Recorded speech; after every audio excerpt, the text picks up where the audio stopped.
పేదవాళ్లకు ఇప్పటికి కూడా భూమిని నమ్ముకొని బతికే రైతుల భూముల్ని అక్కడ 10 లక్షల రూపాయలకు మాత్రమే ఇస్తామని 40-50 లక్షల రూపాయలు ఉన్నప్పటికీ కూడా 10 లక్షల రూపాయలు ఇస్తామని చెప్పడమే కాకుండా వాళ్ళు అన్న మాట ఏంటంటే మాకు 10 లక్షలు కాదు 40 లక్షలు కాదు, తల్లిని పిల్లను వేరు చేస్తే ఎంత పాపం తగ్గుతుందో రైతుల్ని భూమి నుంచి వేరు చేస్తే అంతే పాపం తగ్గుతుంది. రేవంత్ రెడ్డి గారు, నీకు ఓట్లు వేసి గెలిపిస్తే మా వెనుకబడ్డ ఈ కొడంగల్ నియోజకవర్గంలో ప్రజలకు లాభం జరుగుతుందని చెప్పి ఆశించడం కానీ కొండ నాలుకకు మంది ఎత్తే ఉన్న నాలుక పోయినట్టుగా మా భూములు ఇట్లా గుంజుకుంటామని చెప్పి ఆశించలేదు రేవంత్ రెడ్డి గారు అని చెప్పి వాళ్ళు ఎన్నిసార్లు ప్రభుత్వ అధికారులు గ్రామాలకు వెళ్ళినప్పటికి కూడా మేము ససేమిరా భూములు ఇవ్వమని చెప్పిండ్రు. ఇన్నిసార్లు చెప్తున్నప్పుడు వాళ్ళు పాదయాత్రలు చేసిండ్రు, దొరికిన లీడర్ కల్లా దరఖాస్తు ఇచ్చి దండం పెట్టిండ్రు, అధికారుల చుట్టూ తిరిగిండ్రు. ఇంత ప్రశాంతమైన ఉద్యమం ఇట్లే కొనసాగితే రేపు ఆ నియోజకవర్గంలో రాజకీయంగా నాకు పుట్టగతులు ఉండవనేటువంటి భావించి నేను తలపెట్టిన ప్రాజెక్టు కనుక అమలు కాకపోతే నా పరువు పోతుందని చెప్పి భావించి వాళ్ళే స్వయంగా ఒక స్కెచ్ చేసుకొని ఈ ప్రజాస్వామికమైనటువంటి ఉద్యమాన్ని హింసకు తీసుకుపోవాలని చెప్పి వాళ్ళే కుట్రపూరితంగా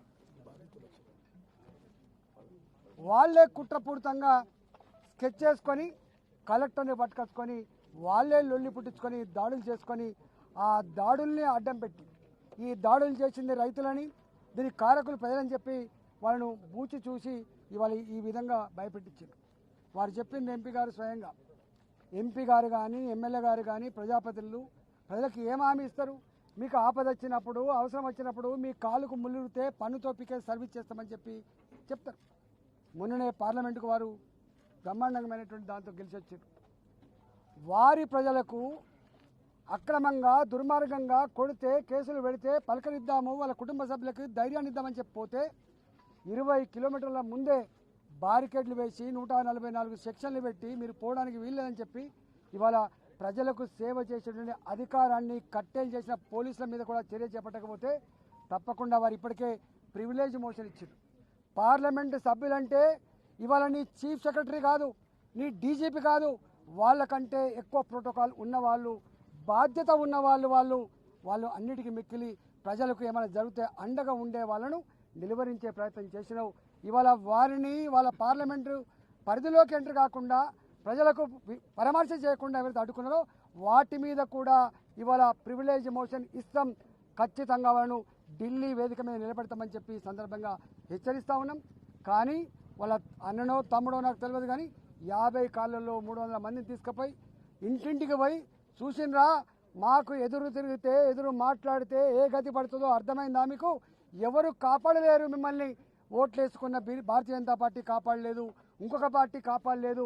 మీరు కనుక మర్యాదగా సంతకాలు పెట్టి మీరు మాకు అంగీకరిస్తే జైళ్ళల్లో ఉన్న వాళ్ళు బయటకు వస్తారని చెప్పి మాట్లాడుతుందంటే ఎంత దుర్మార్గంగా రేవంత్ రెడ్డి ప్రవర్తిస్తుందో అర్థం కావాలి. ఇలాంటి నియంతలకు ఎట్లా బుద్ధి చెప్పానో తప్పకుండా తెలంగాణ సమాజం సందర్భం వచ్చిన బుద్ధి చెప్తుంది. అక్కడ ఉన్న రైతులంతా కూడా దుద్యాల మండల పరిధిలో వారు ఇంతకుముందు చెప్పినట్టుగా 3 తండాలు కావచ్చు, 2 గ్రామాలు కావచ్చు, ఇవాళ మా లంబాడ రైతాంగానికి ఆతికడి లేచిన నువ్వు ఇవాళ భూమిని నమ్ముకొని వ్యవసాయం చేసేవాళ్ళు రక్తాన్ని చెమటగా మార్చి దేశ ప్రజలకి బుక్కడ బువ్వబెట్టే రైతాంగానికి నువ్వు సంఖ్యలు వేసినావు, ఆతికడిలు వేసినావు, వాళ్లకు తడ్డిగిరి ప్రయోగించి హింస పెట్టినావు. ఇది మంచిది కాదు రేవంత్ రెడ్డి. గతంలో ఖమ్మంలో రైతాంగానికి సంఖ్యలు వేసినటువంటి వాళ్లకు ఏ గతి పట్టిందో రేపు నీకు కూడా అదే గతి పడుతుందని చెప్పి హెచ్చరిస్తూ ఉన్నా. వచ్చినప్పటి నుంచి చూస్తూ ఉన్నాం, మీరు ప్రజల మీద దాడి చేయడం తప్ప, ప్రజల గూడు కూలగొట్టడం తప్ప, ప్రజలని హింస పెట్టడం తప్ప, ప్రజలకు ప్రశాంతత లేకుండా చేయడం తప్ప ఇవాళ నువ్వు చేస్తున్న ఘనకార్యం ఏం లేదు రేవంత్ రెడ్డి. నేను ఒకటే మళ్ళొకసారి హెచ్చరిస్తూ ఉన్నా, ఇవాళ ప్రజల కన్నీళ్లు చూసిన వాడు, ప్రజల్ని హింస పెట్టి సంతోషపడ్డవాడు, శాడిస్టు, ఎప్పుడు ముందడవాడు. కాబట్టి ఇప్పటికైనా వారు చెప్పిండ్రు, నీ ప్రాంతం నీకేం మమకారం ఉందా ప్రాంతంతో? నీకు అక్కడ భూమి ఉన్నది కాదు, నీకు ఇల్లు ఉన్నది కాదు. ఇవాళ నీకు ఎవరైతే మద్దతు పలుకుతున్నారో వాని ఎవరికి అక్కడ ఇల్లు లేదు, వానికి ఉంటే భూమి లేదు, వానికి పోయేది ఏముంటుంది?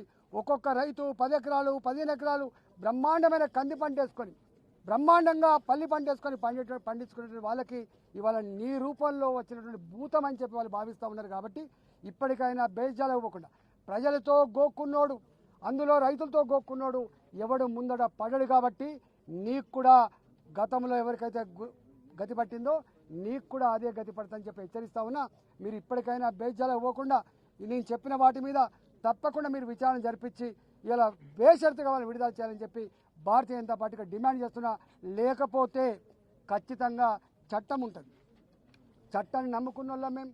ఇవాళ అనేక మందికి గతంలో ఇట్లా వివరించినట్టు అధికారులకు బానిసల లెక్క జీ హుజూర్ అంటూ పైన ఉన్న ముఖ్యమంత్రులు పైన ఉన్న మంత్రుల ఆదేశాల మేరకు ప్రవర్తించిన నాయకులకు ఏ పనిష్మెంట్ జరిగిందో ఇప్పటికైనా అర్థం చేసుకోవాలి. రాజశేఖర్ గారి పీరియడ్లోకి ఇట్లా అయింది, ఏమైందో చూసిండ్రు. ఇవాళ ఈ పోయిన గవర్నమెంట్లో ఏమైందో చూసినాం, ఇవాళ ఈ గవర్నమెంట్లో ఏమైందో చూసినాం. అధికారులు కూడా చట్టాన్ని పక్కకు పెట్టి ధర్మాన్ని పక్కకు పెట్టి బాసుల ఆదేశాల మేరకు ప్రజల మీద దౌర్జన్యం చేసే దుర్మార్గులకి ఎట్టి పరిస్థితి వదిలిపెట్టే ప్రసక్తి లేదు. మేము న్యాయపరమైన కొట్లాడతాం. తప్పకుండా దేశంలో ఉన్నటువంటి ఇలా ఎస్టీ కమిషన్ కావచ్చు, బీసీ కమిషన్ కావచ్చు, వాటి మీద కూడా వీళ్ళ కుటుంబ సభ్యులతో వాళ్ళకు కాంప్లైంట్ చేసే ప్రయత్నం చేస్తాం, బోర్డు నిలబెట్టే ప్రయత్నం చేస్తామని చెప్పి ఈ సందర్భంగా ప్రభుత్వాన్ని హెచ్చరిస్తా ఉన్నాం.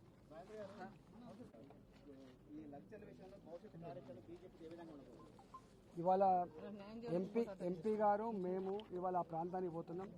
ఒకటే ఇవాళ ఫార్మా కంపెనీలు ప్రజలకు సేవ చేసే కంపెనీలు కావు.